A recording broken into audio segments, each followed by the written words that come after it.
Black lives matter.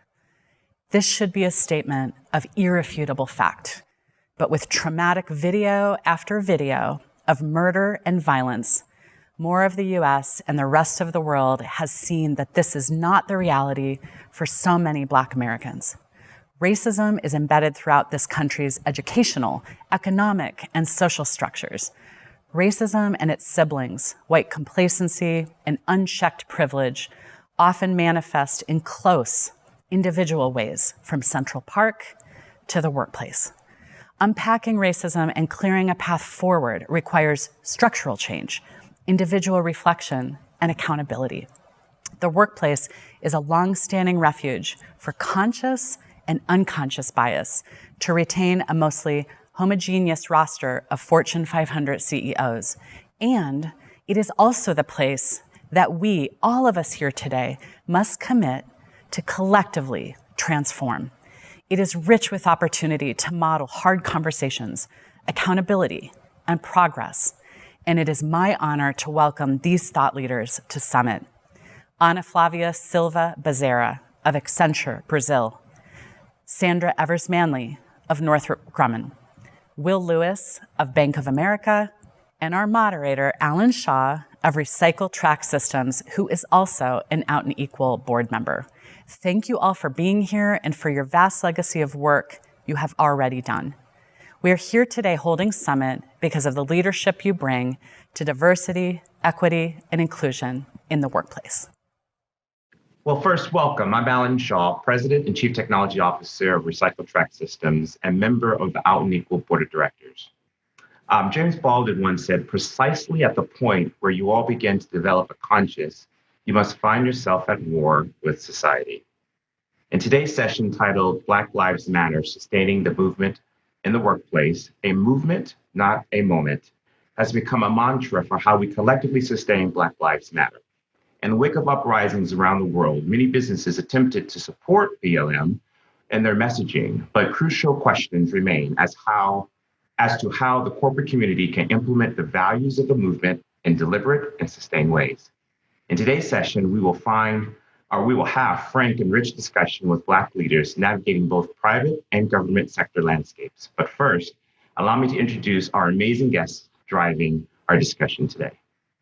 From Accenture in Brazil, we have Ana. Welcome, Ana. Vice President of Global Corporate Responsibility at Northrop Grumman, we have Sandra Evers-Manley. Welcome, Sandra. Diversity and Inclusion Executive, Global Head of Employee Networks, Disability and LGBT Strategy at Bank of America, we have Will Lewis. Hello, Will. So lots to cover today. So let's go ahead and get started. At this very moment, with the killing of George Floyd, Ahmaud Arbery, Breonna Taylor, and others converging to break the floodgates open for a new moment in social justice, we often forget leaders are not superheroes, but often ordinary people doing extraordinary things like all of you today. So let's start with each of you. How are you doing personally? Sandra, why don't you kick us off? Sure. Thank you so much for the opportunity to be here. Last week I had an opportunity to brief our board of directors, and I will just tell you in all honesty, for me, this has been a tough year. This has been a tough time, not only because of the things like COVID, but when we think about all of the killings, when we think about the attacks on the transgender community that I've seen in Los Angeles and other places, it's hard, it's tough. When we also think about just some of the heroic leaders, I would be remiss if we didn't think about just losing Ruth Ginsburg, recently losing John Lewis. We've lost some iconic people this year. And so just thinking about that, it's hard. But when we think about the killings, it's even harder of what is it doing not only to our workforce, but our homes, and what has it meant to each of us as individuals. So this has been a very painful year. It's been a painful time. And it is a time that this cannot be what I call a check the box moment. We've got to do much more within our corporations and as individuals. We no longer can be bystanders. we've got to interrupt and bring about much more justice and equality for all. So tough times, but I'm hopeful, and I believe it begins with me as an individual and all of us as individuals. Yeah, I'll go next. It's Will. It's difficult, right? It's a very difficult time these past many months. What's key for me is that some of this difficulty isn't brand new, right? This isn't a surprise or a shock to me as a person. I think what's really different about this moment in time is the increased awareness by others that don't necessarily have traveled the same life path that I have, right? So this increased level of awareness, this increased level of engagement or desire to help and support, to act as advocates, to act as allies, I think has been amazing. I consider myself fortunate, right, to work at an organization like Bank of America that for many years has been focused on and dedicated to issues of this cause. But what's really heartening to me is also having this great awareness of whether it's amongst teammates, whether it's amongst just fellow citizens and neighbors in my community who are all saying, not only let's engage in this conversation, but what can we do to drive to action? It makes it easier, but it doesn't mean that my heart isn't still heavy over the loss of life of many of those souls that you mentioned, Alan, and frankly, many folks that I went to elementary school with or grew up with or have known over time. It's a really personal thing. For me, first of all, I want to thank all Unequal group to inviting me. I'm South American. I'm from Brazil, and representing all this community is very important for me to be here. And well, I'm experiencing mixed feelings because I've never noticed Brazilian society and the world so engaged in the racial struggle, the racial fighting.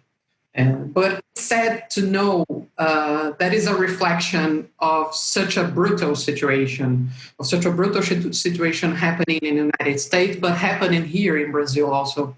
We had a lot of children losing their lives because of something that could be just a simple difference, the color of their skin. So it's very important for me to be here to talk about this our racial struggle and to talk about the situation in Brazil, because it's difficult for us to fight the racism because we think that we are not racist. So we need to first face it. Thank you for sharing. I feel similarly to all of you. 30 years ago with Rodney King, I remember having similar conversations, and yet here we are 30 years later, and we're still seemingly having the same dialogue about what's happening in America today. And as a son, as an uncle, as a friend, I worry about people who look like me, who look like us, and what does that mean for them from a safety perspective, and then ultimately for their children's children. And so it's a timely conversation. And I thank you all for taking the time and just to share how you are all doing personally, you extraordinary people. I want to shift the conversation a little bit. Let's talk a little bit about what we've seen, what it seems like an increase in corporate statements supporting Black lives, Black employees, making financial commitments and signing pledges, and emphatically stating that Black lives truly do matter since the May 25th murder of George Floyd. Will, I want to start with you first. Question for you: What role do companies currently play in the conversation on racial justice, and what role should they play? And even more importantly, what prompted Bank of America to finally take action, and why is this different? Yeah. So a couple of things. Thanks for the question. And I'll start off with the Bank of America portion of the question and then kind of dovetail into it. I don't think it's a finally take action on Bank of America's part, if I were to be really transparent. I feel like it's something that the company has been dedicated to and focused on for years. Before this happened, for many years, for example, our CEO, Brian Moynihan, has been on the board of directors for the Smithsonian Museum of African American heritage and culture. I think it's actions like that. It's actions like putting money behind supporting local museums and institutions as well. That's really kind of in our communities help drive Bank of America forward. But then internally, there's been a focus on how do we continue to focus on and drive people of color, Black people in senior level roles, right? And to be sure that we're driving towards ensuring that we have a workforce that accurately and adequately reflects the communities in which we do business. One of the things as a company that we've done is we have a Black Executive Leadership Council. That council is really focused on how do we help develop junior talent in the organization continue to grow and to evolve and move into leadership roles around our organization, to become executives in our organization. And then they also do some additional work around what are we doing in the communities to also help support folks that don't work for the bank, but really help drive our communities forward. And when I think about the role of organizations and corporations, I think equity. The answer is equity. What companies really need to be focused on, how do we drive equity? How are we ensuring that the same opportunities that are available to folks that are not Black are also available to those that are Black, and that we're removing some of the systemic barriers that were there in the past. And now let me tell you when I talk about systemic barriers, it's really being very specific here. What are we doing to ensure that we are recruiting from schools that may have Black talent that we can bring into the organization? What are we doing to ensure that we're breaking through some of the generational rifts that may have been there, to ensure that we're teaching, counseling, and coaching corporate etiquette, where someone may be first generation corporate in their families? What are organizations doing to take a moment and listen to what their employees are saying and having them be a part of the journey to move forward, as opposed to doing something without them and just saying, this is what you need. Ask me what I need, and then incorporate my ideas into your approach and your process. You know, if we think about it, I really do think those are some of, not all of, but some of the things that organizations can really do to help us drive forward. Sandra, how about you go next? Sure, I think it's a great question. And I think what's different, and it's really having those deep and candid and courageous conversations. So I think one of the things that we have seen here at Northrop Grumman is that we really wanted to understand and have that listening and the learning. So we've taken a step back. We can say we've been on this journey before, but I think this journey is very different in some regards, because for the first time, we have a number of people who are now seeing what African Americans or what Black employees live with and deal with every day. What it's like sometimes driving down a freeway and being stopped for no reason, or what it's like to be profiled when you go into a store. Or for me, as I've shared with our colleagues, sometimes I have the great opportunity to fly first class and to have those microaggressions where someone taps me on my shoulder and say, excuse me, ma'am, they said first class, or excuse me, ma'am, they haven't started general boarding. And to have that happen time and time again. So during this time of social injustice in our country, of really shedding a light, we've been able to shed a light on what is happening with us, what's happening in our communities every day. So I think those conversations, those courageous conversations are happening more and more again. But it's also about what are we doing, that proactive stance that we're taking. So for example, one of the things we did here at Northrop Grumman, we took more than 200 of our leaders, our top leaders of our corporation, and did training called Social Injustice Stops with Me. And then we provided what does that really mean, and what do we now do, and how do we take that back into our organization? What does that mean when it comes to talking about belonging and inclusion? And so we've created this safe space for our leaders to be able to talk about what they understand and what they don't understand. And then how do you have those courageous conversations? I would say also the other thing we've done is to be able to meet with our African American task group, which is our employee resource group. And we put one question to them, just like you did to us: how are you doing? And so we had everything from anger, frustrated, scared, tired, overwhelmed. And so we had a large number of employees to show up of all races to hear that dialogue. And then the question was, how do we now put that in action? And so we're on that journey now around that sense of belonging, that sense of inclusivity, but also what do we do in our respective communities? What does that look like now? What do we do different? And so that's the journey we're on now here at Northrop Grumman, to talk about what do we do different? How do we now not only be bystanders if we see something that is happening, but how do we really engage and become active participants in the change in which we wish to see? So that's just a start. Thank you for that. Very interesting. We live in a global society, and Anna, I don't want to exclude the fact that the experiences and how companies take part in Black Lives Matter might be different in Brazil. What are your thoughts? Yes, it is. Yeah. Yeah, it is. As I was saying, here in Brazil, we thought that we weren't racists because our population is mostly Black people. So we are 56% of the population of Brazil are Black people. So you can imagine, well, we doesn't have to this kind of problem here because we are the majority, not the minority. But yes, we have this problem because we are the majority of the population, but in the companies, we are only 4% of the leadership of the companies. And we talk about women in leadership, Black women in leadership, we are less than 2%.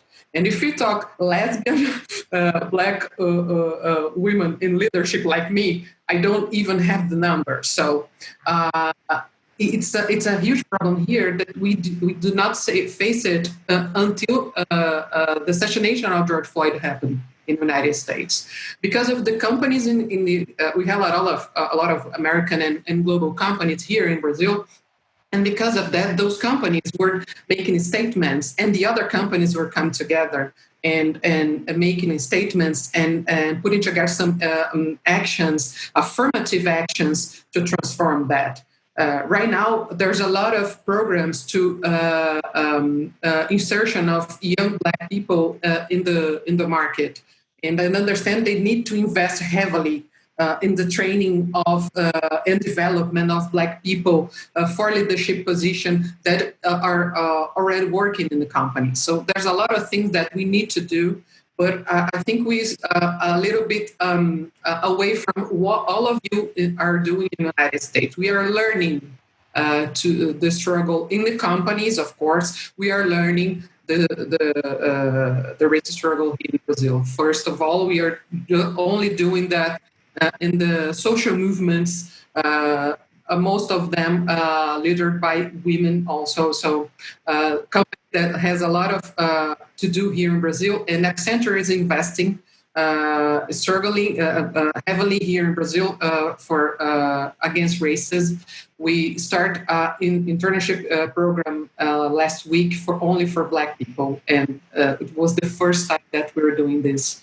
And we are developing program to develop leadership internally. And I'm very pleased to see all those things happening. But I think we're starting. We need to walk through a long road, and hopefully thinking that we're gonna get a great term for equality in Brazilian companies. You bring up an excellent. Oh, go ahead. Well, sorry. No, Alan. I want to pick up on what Anna is saying, because what's interesting is what I heard us all, kind of yourself included, talk a little bit about is systemic change, right? As opposed to just actions that are right now. What are we doing underneath to really be sure that this moment in time isn't just a moment in time, but instead becomes the way of the land, if you will. And to me, that's what's really engaging is the energy that's happening around that and the energy around folks. I think it's incumbent upon all of us as individuals to continue to engage in that way, to continue to keep and hold our companies honest and accountable along that way. And, even for those of us here at Bank of America, we have work to do, right? This is a part of an evolution and a journey, and we continue to grow involved. We're proud of a lot of the work that we've done, right? Our board directors is 47% diverse. With 2 African-American directors and one person that's Hispanic Latino, right? We're excited about that. We're excited that our management team is 50% diverse, but we realize that just by having those voices at the table, being only a few Standard & Poor's company with that kind of diversity on their board, that means now we have the voices at the table. The work really begins to continue to drive that throughout our organization. And what are we doing to be sure that we are removing processes that, we think we've done a good job, right? But I think it was for all companies. What processes are there? What things that we may not be aware of? Let's listen to our teammates through those courageous conversations and other forums that Sandra talked about, right? To really then use some of the feedback that we get to be able to pull and drive that. It's around making life better, not only for right now, but for my 2 sons, your godchildren and nieces and nephews and everyone else. I think in our society for generations to come. That's what Ruth Bader Ginsburg, I think, was trying to do, to evoke her name from Sandra's comment earlier. I agree. And we're going to, there's so much here, right? So we talked a little bit, Anna, you talked about the education and the awareness piece, as well as women, Anna, right? And I want to talk about women and the role women play in Black Lives Matter in just a second. But I want to pull this thread around education and awareness a little more and I guess help us be a fly on the wall. And Sandra, I'm going to throw this to you to kick us off. So help us be a fly on the wall. And what stories can you share about the nature of how people are communicating and both listening? And have there been any breakthroughs that leave you hopeful, or at least underscore where work still needs to be done? I know, Will, you said a little bit about from a Bank of America perspective, but Sandra, why don't you kick us off? Yeah, one of the things I'm very proud of is leadership setting the tone. The immediate here at Northrop Grumman, after the killing of George Floyd, to have our chairman and CEO, Kathy Warden, put out a communication to our workforce was very powerful. And she spoke directly to our Black employees, and she spoke directly to all employees of how saddened she was, what this meant to Black employees, but what it meant to all employees. To have that leadership voice was critical. And then following her communication, each of our sector, we call our businesses sectors, each of the presidents of our sectors also came out with communications. And to have that leadership set the tone, and then following that, encouraging leaders, other leaders and employees throughout the organization to have those conversations. So, and I will tell you, some of the conversations have gone great, and some of the conversations we've had to do redos. And so what I respect most about the leadership and our management team is we've had individuals to reach out to say, I've never had this kind of conversation before. I need some help, or here's what I'm planning to do. What I've been most proud about is to see leaders who have had that courage to say, I need some help, or help. This is how I'm going to approach this situation. So I think that's been very powerful. I think the other thing that's been very powerful for us is the allyship. So I'll give you an example. Normally June is Pride Month, and it's something that we celebrate with great pride. And I was really worried about our LGBTQ plus community that was not Black to say, oh my God, we haven't done all that we can. We've got COVID, we've got all these things happening. And that community said, Sandra, we are good. This is about Black employees right now. This is about the Black community, and we stand in unity. And we are here to help and do what we need to do. And so what I've been most proud of is the allyship that exists across the company at all levels of the organization. The other thing that I've been really proud of is the engagement of our board of directors. Our CEO hosted a town hall with herself and 2 members of our board, one Black female and one white male. And she was able to give that rawness of what it means to be a mother, a Black mother in America, and for her to speak to that. And then to have this white leader to talk about from his lens how he's feeling and how he's hurting, to have his fellow board member feel that way. Very powerful. And so I think for us, what it looks like, what we're seeing is that this movement is that we're seeing movement at all levels of the organization. And I will say globally, I've had several sessions with our employees across the globe, whether in the UK, UAE, South Korea, different places. So we're seeing this again, just like COVID is a pandemic, we see this pandemic of racism that's happening across the globe, and individuals from all levels, all walks of life are having this discussion. One session I'm most proud of happened last 2 Fridays ago. And this particular leadership team, they did a pledge to the Black employees, a written pledge where all the leaders signed and said, we stand in solidarity with our Black employees, and here's where we're going, and here's what this means to us. So I see real deep conversations, but I also see real action that, again, as I said, it cannot be a check in the box moment. And I will just say this, 57 years ago, my cousin Medgar Evers was shot in the back.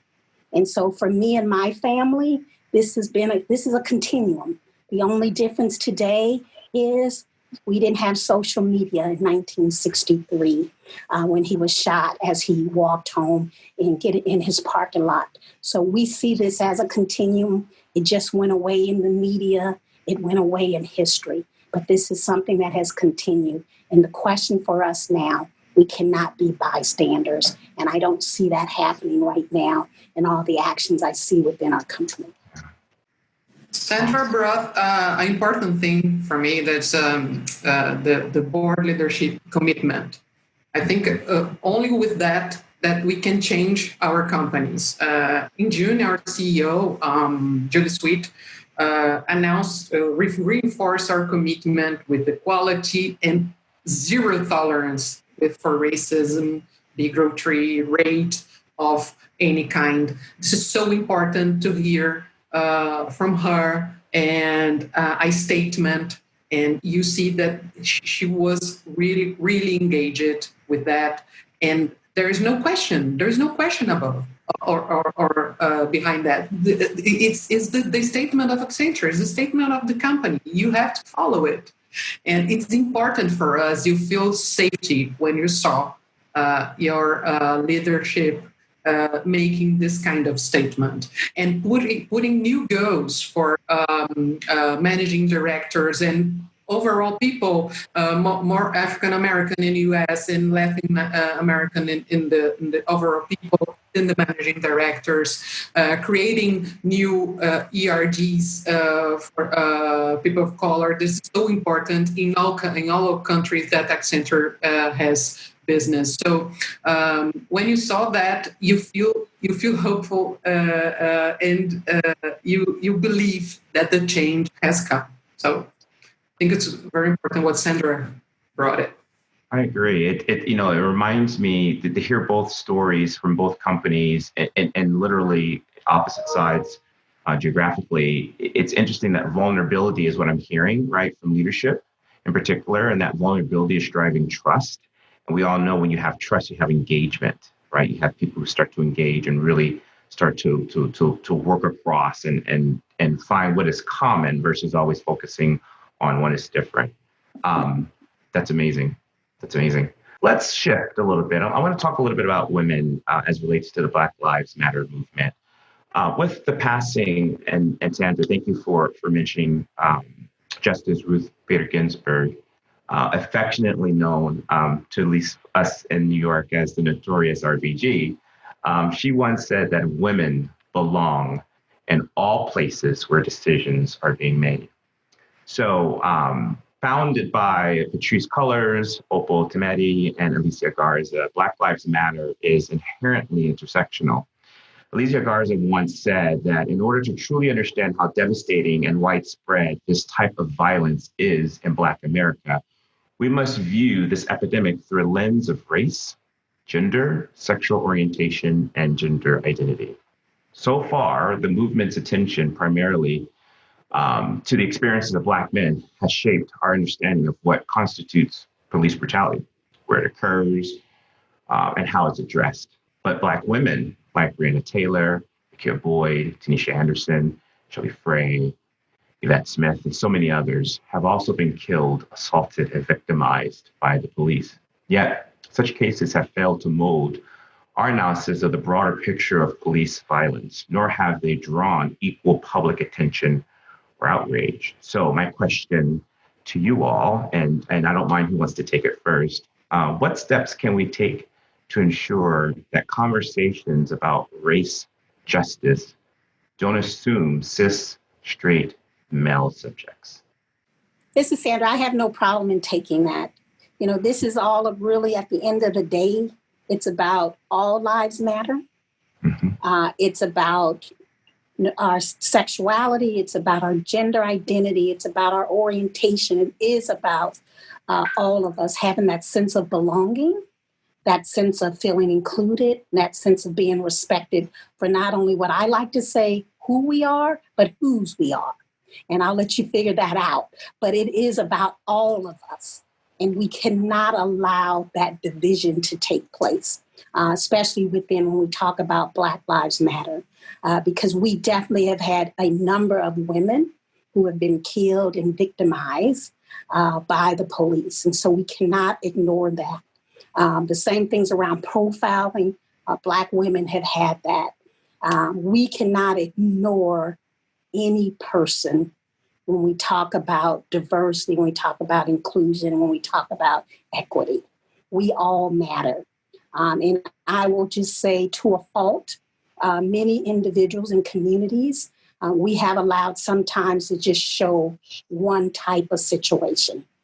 But it is up to each of us to make sure that we talk about that sense of belonging and recognizing what's happening in our different communities, that we speak up. For me, for example, anytime I hear anything about our transgender Black community, that's a part of me. And I have an obligation and I have a responsibility. So I feel we all have a responsibility to make sure every story is told and that we stand for justice for all. And I think one of the things we've got to do, and that's why I talk a lot about we can't be bystanders.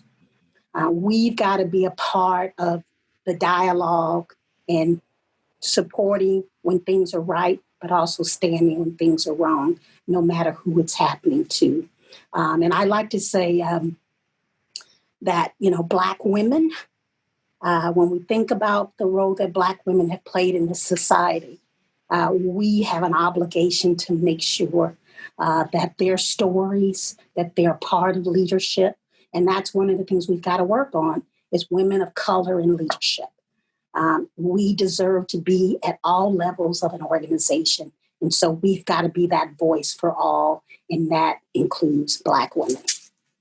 This is personal, right? This is personal for all of us. For me, as I go down this path, if something, it's almost so personal that you got to take a moment to process it and understand the brevity of what's happening here. Right now, I am fortunate enough to be gainfully employed. I can provide for my family. I can do all those things. I have people that I love and care for, women included, who are not in that situation, are trying to figure out how they're going to pay the rent, how they're going to do those things. And why? Because historically, some of them have not had access to the same opportunity as the majority population has. So when I think about it, I think about folks like my cousins, like my nieces who I worry about. And are they going to have access to the opportunity? Are they going to be able to achieve and excel at the same rate of others? And in addition to that, I think one of the things that really strikes home to me is just because I am fortunate enough to be gainfully employed, it does not protect me from brutality. It doesn't protect me from a bullet. It doesn't protect me from getting pulled over. And when any of those things, hopefully they don't happen, but if they were to happen, guess who's going to bury me? There's a Black woman that lives a couple of miles from my house that would be devastated, along with other people that love me around it. It's these Black women that have had to bury their sons, console their families about their husbands, welcome their transgender daughters into their homes, and try and defend all of us while uplifting their families and carrying us on their backs for generations. That's why it's personal.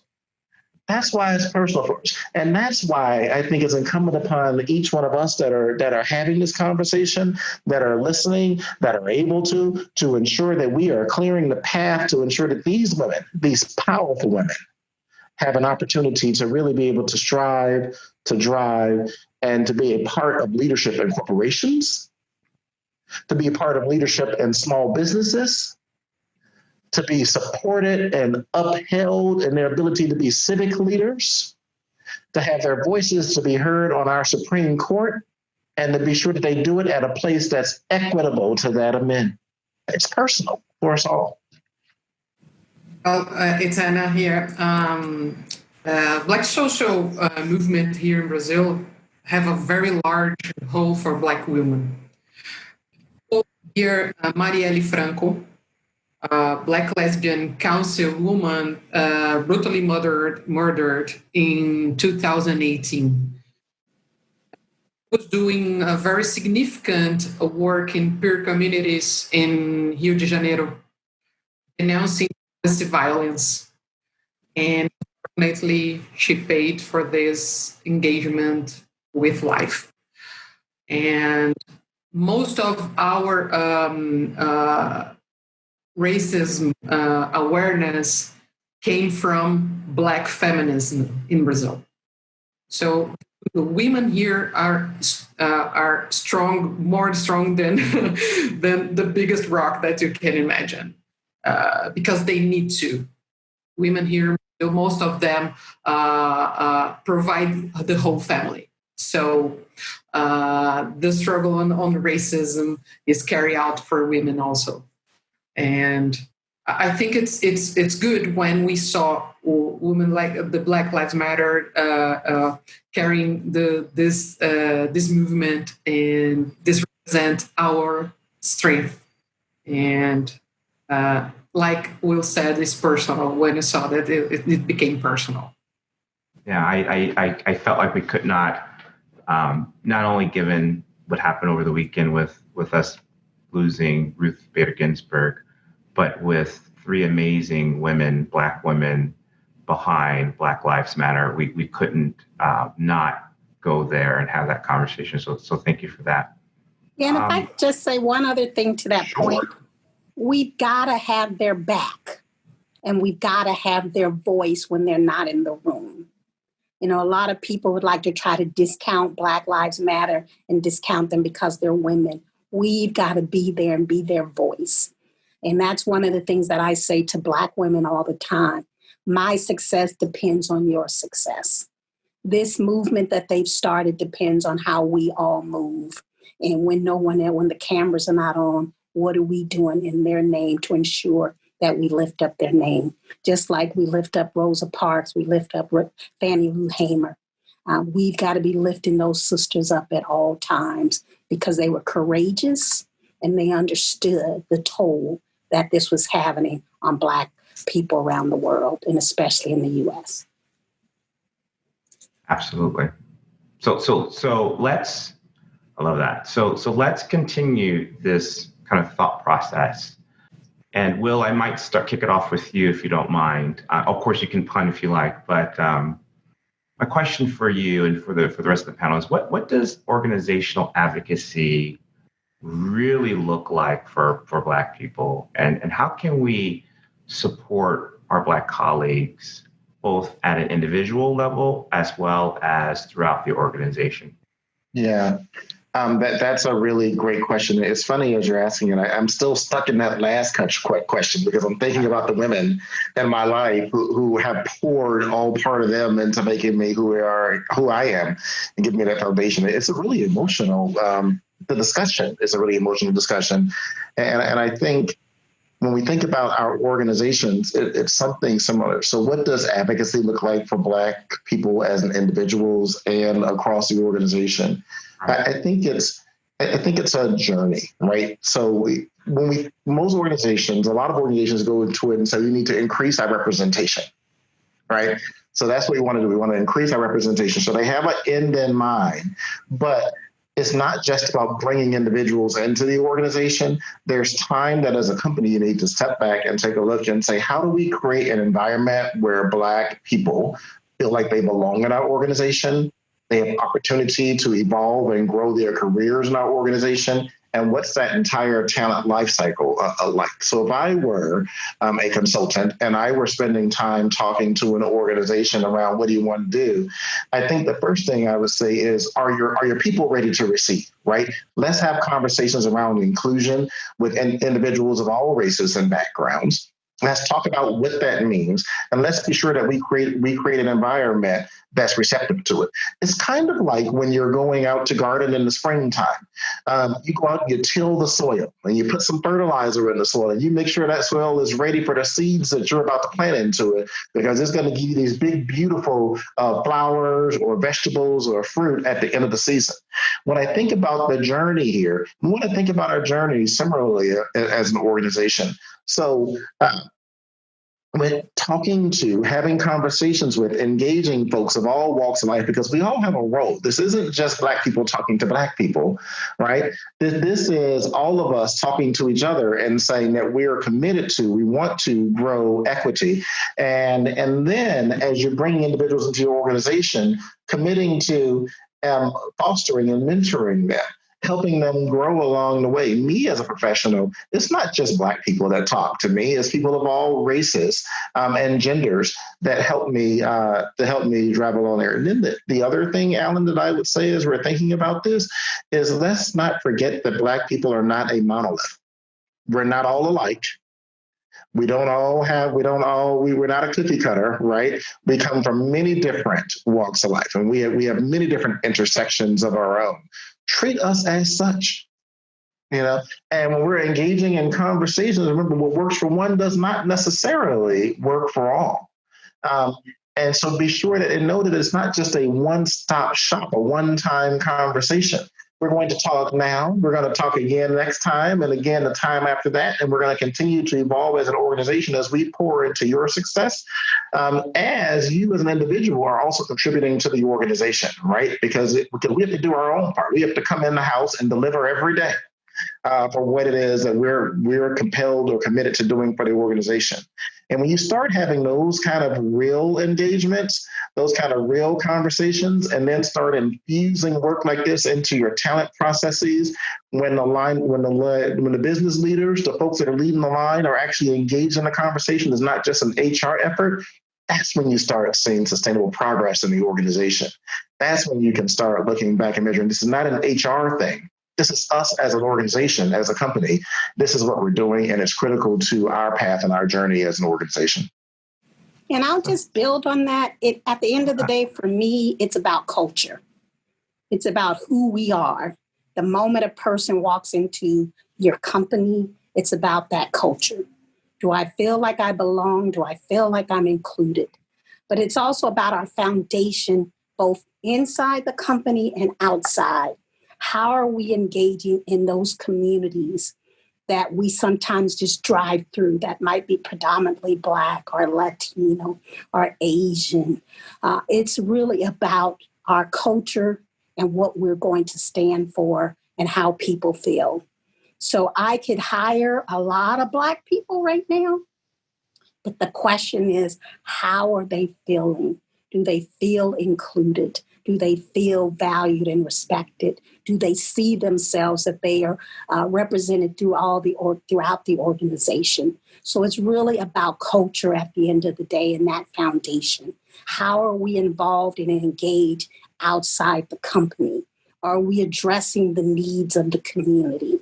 Right now, for example, as a result of COVID, we've got a lot of our inner city schools where students are not able to connect in because of technology, because they can't have access to Wi-Fi or different hotspots. And the question is, are we understanding what's going on in our respective communities? Are we just driving through, or are we stopping to say, how do we help? And I think that's some of the things that we've got to think about. It's just about what are we doing? It's about creating that access, that opportunity, and then making sure we are engaged beyond a check. We've got to be actively involved in helping to create the next generation, for me, the next generation of engineers and computer scientists, helping our teachers, helping that local community, and not just saying we're going to give you a check and that solves the problem. We've got to be involved, we got to be active, and we've got to make sure that those communities that we come from are getting the support they need, not just from a check, but from strong engagement and action. And then it's also about, as we go to many predominantly white institutions, that we take a look at how are we doing from a diversity hiring. We've got to make sure when it comes to internships, when it comes to hiring, professional hiring, that we see that diversity throughout our organizations. And if we're not doing that, we need to stop and check ourselves and say, what do we need to do different? So it's a continuum, and something that we cannot let it rest. We got to be active and we've got to be engaged. Agree more at all levels. And it looks like we need to be aware, I think. Like I said, I represent 2% of the leadership here in Brazil, only 2%. I'm lonely. I need Black sisters with me. So yes. I need to be aware. I need to be aware and help them to get here, to also be together and show what they can do the best. And there are a lot of young Black women with potential to develop their careers, and we need to be aware. We need to look our side. We need to look down. We need to look up to what we need to, how we can be, and how we can not be. So we need to be aware. I think it's the most important thing when you get there and you get the education and you get the opportunity in your company, or you get the opportunity in your life. You cannot forget where you came from. So it's important to be aware. Can I give just one other thing too? Of course, Andrea, of course. We can't give up who we are. You know, I've been having discussions with a lot of employees right now, and some individuals say I have to give up my Blackness in order to achieve. That's where we as leaders and Black leaders, we've got to speak up to make sure that's not happening. That everyone should be able to bring their authentic self to work. They should be able to also bring their authentic voice to work. And we've got to make sure that those types of things are happening, that safe space exists for all employees, and especially Black employees right now. Sometimes we're in communities that people feel lonely and alone, and we need to make sure that we understand what's going on with our employees and help ensure that those voices are being heard and that no one has to give up who they are. Yeah, and one other thing I would say is that corporations, we have a responsibility, corporations, to reach back out into the communities and really try and drive impact in those communities as well, right? So now, you know, Bank of America is large and has resources that not everyone has. Every company has a different level of resources, but decide what's right for your company. And that may be volunteering time and people, energy, and effort. It may be volunteering money or whatever the case is, right? We made a 4-year, $1 billion commitment to advance racial equality and economic opportunity. Most companies aren't able to do that, but they can do something. So figure out what that something is. And let me peel back what that means, right? We talked about systemic early on. It's around supporting jobs and helping folks get job training so they can find ways to be able to support themselves, systemic change. It's around supporting community outreach initiatives, things that help people that may have hit a hard rock or a pothole in life, pull themselves out of it and be able to give them the tools they need to drive forward. It's around supporting businesses and institutions that are out there as well, whether it's minority-owned financial institutions or small businesses, the bakery, the grocery store, whatever, the dry cleaners down the street from you that are minority-owned. What are we doing as organizations to help support them, right? You may not have $1 billion. You may not have $1 million as a company to be able to contribute to it. But do you have a piece of technology that if you went there and you volunteered to help them get their technology set up that can help them succeed and travel? Do you have resources inside your organization that can train that small business on how to help their employees get up and going? Is your specialty in advertising and you can maybe help them get the word about their business? Think outside the box around how you can drive systemic change within our society. And it starts with helping folks right in your backyard. You can mentor and you can sponsor as well. You're so right, Will. So right. It doesn't take $1 to make a difference. It takes passion and it takes, frankly, love. I love that. I want to, we've got a little bit of time and you guys have been so amazing today. I want to throw a slight curveball, but I think I know you guys can handle it. We've talked a lot about from a corporate perspective, and I want to talk a little bit about the broader community. And I love quotes, and I love really studying leaders of the past and bringing their words forward and really understanding how we address that, or at least how we look at that perspective in today's society. And so this one comes from Malcolm X, actually. If you stick a knife in my back 9 inches and pull it out 6 inches, that's not progress. If you pull it out all the way, that's not progress. The progress comes from healing the wound that made the blow. So when we think about healing the wound that made the blow, and outside the 4 walls of corporate America, what is some of that healing might look like? I think that healing, Alan, is really when you're able to start engaging or having authentic engagements with folks that you wouldn't otherwise connect with. What does that mean? It means the conversation I had with my white neighbors a few weeks ago around what life experiences are, really what's happening. It means having conversations with folks I went to undergrad with who are my dear friends, right?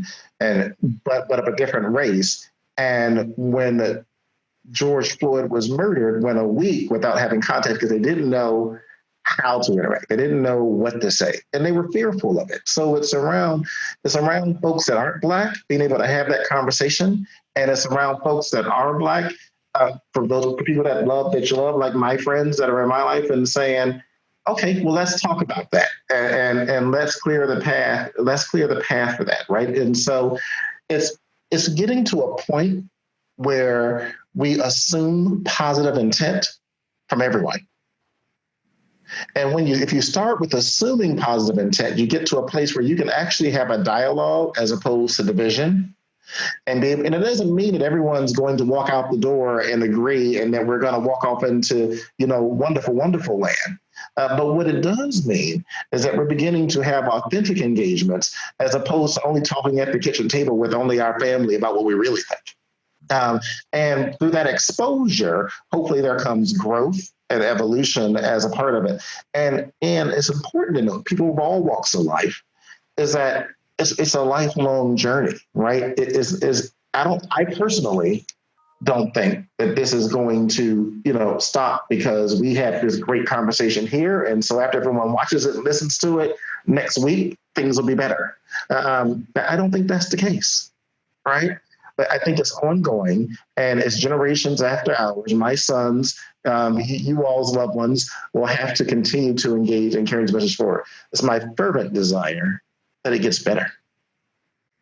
Yeah, and I'll just pick up off of that. I like to say to people, it's meeting people where they are. We've got to understand where we all come from and kind of what our dialogue is. So I'll give you an example of what happened to me around the 4th of July this year. In my neighborhood in Los Angeles, I now live in DC, but I still have my home in LA. And so the neighborhood has changed pretty much from when I was there 10 years ago. And I had a gentleman in the neighborhood say, wow, I just really don't understand why people are so upset. It's only a few people. And I looked at him and I said, no, it's not a few people. And so I knew on 4th of July in my neighborhood, we'd have all the red, white, and blue flags throughout the neighborhood. And I felt I had to make that a teaching moment. And so I took at least 51 names of people that I could find and research that had lost their lives to police and sheriff brutality. And I made markers in my yard, and they still exist today. And I felt I had to make it a teachable moment in a safe way. And that person came to me 5 days later and said, I get it. And I said, I don't need you to get it. I just need you to understand that for us, we've been living with this, for me, a lifetime.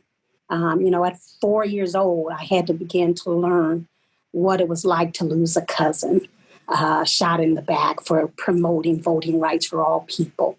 And so we've got to have those teachable moments, and we've got to meet people from where they are. The other thing we've got to do is we've got to deal with unconscious bias and know that we all have got unconscious bias. We all have different blind spots. And we've got to be understanding of those and just help educate. So there's nothing like education. There's nothing like having that dialogue. The other thing I think we've got to do is we've got to make sure people understand. People will try to tell, we wish people could be colorblind. No, I wake up every day Black. I go to bed every day Black. And so this color will always be with me. I need you to understand, to accept me who I am. But where we've got differences, let's understand them and let's have those conversations. Let's have that time to heal and to discuss. There may be times that we will never agree, but we at least should be able to be understanding of what's happening in this country and how it impacts individuals. So I think the education piece is so important in meeting people from where they are and then trying to have those candid, safe, and courageous conversations. We may walk away always on two different sides, but at least you've got to hear me out of why right now I hurt and I'm in pain and what we've got to do and work on. We got unfinished business is what I like to say also in our country. So we started this relay. The baton was passed on. Unfortunately, in the midst of the baton, it got dropped by our country. And we've now got to rebuild and work on that foundation. And that's through dialogue, that's through understanding, and that is through healing. And that is sort of what I say right now. And I'm hopeful because I see the allyship.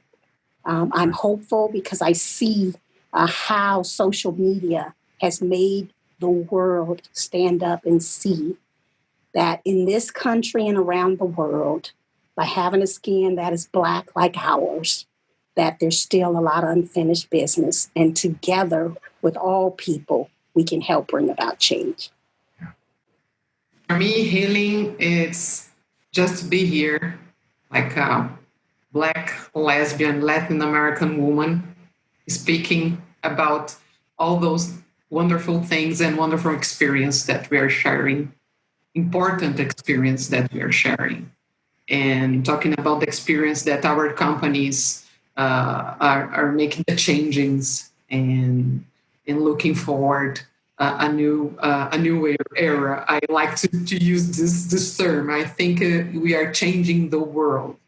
COVID and us are changing the world, but this is so healing because I'm not the only one to get uncomfortable when I walk through a meeting room and I'm the only Black person in the room.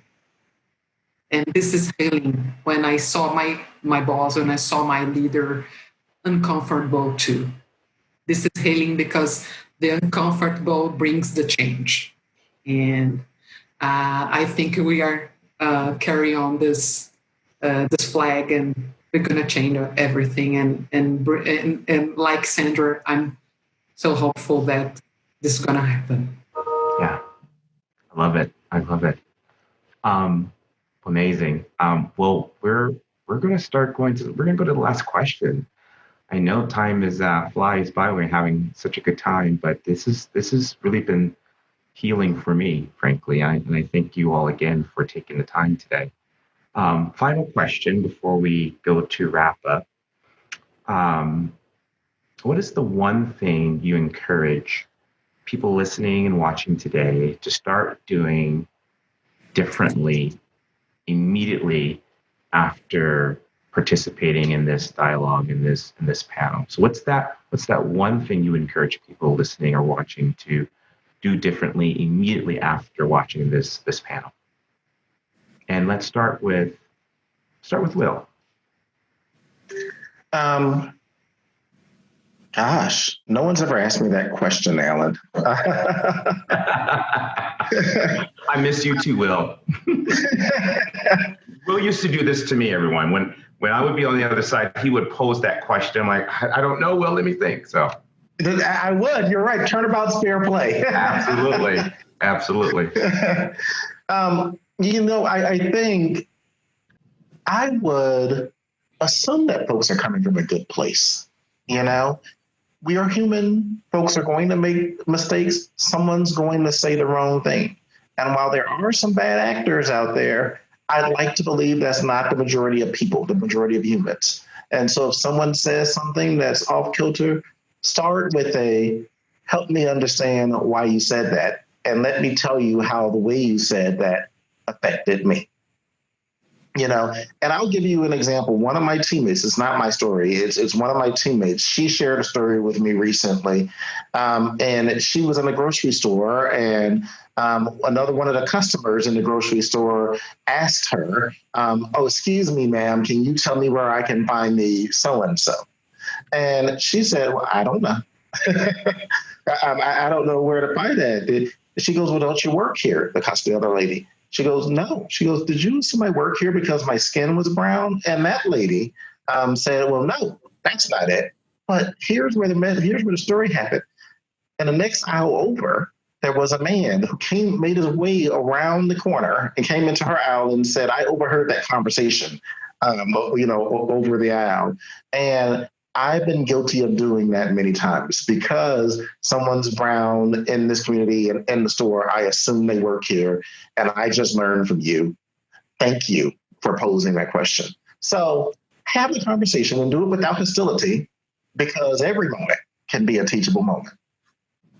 Help me, Will, to answer this question, because I passed through something like your colleague, and I did not make that question. I just stand up and, no, I'm sorry, I did not work here.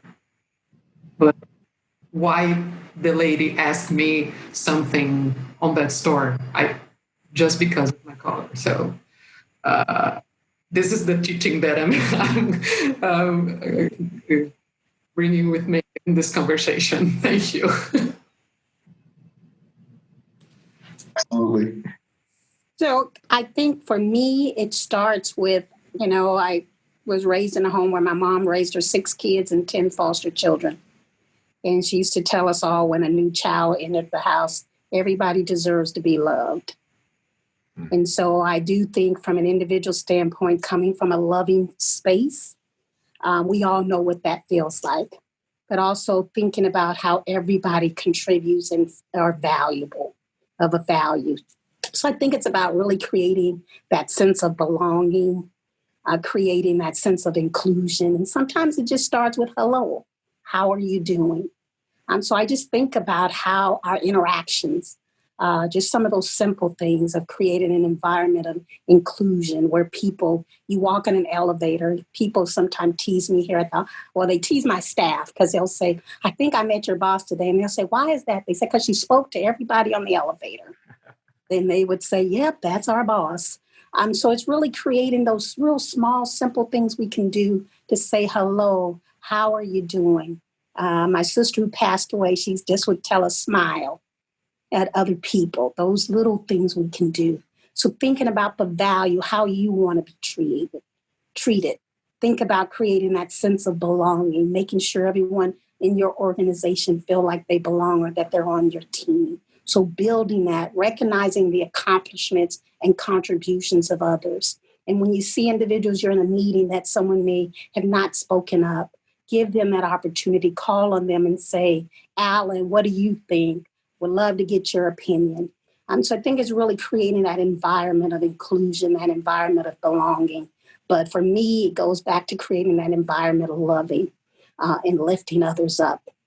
And so I would ask everyone, when you walk away, think about what one or two things you can do personally. And I bet you can say hello to somebody right away that you may have not, or even saying goodbye that you may have not. You know, sometimes we pass people every day who's cleaning our buildings and our offices that we may not say anything to. Those individuals are human just like us. And I would just encourage us to think different, think about what we can do. And it starts with simple hello, how are you doing? Or even just, can I get your opinion in this meeting? So creating that sense of belonging for all, creating that sense of inclusion. We have an initiative here at Northrop Grumman called Small Acts of Inclusion. And small acts of inclusion is how you engage everybody in the room in a meeting. Just saying goodbye, hello, welcome to the company. So just think about those small things you can do and you will have huge returns.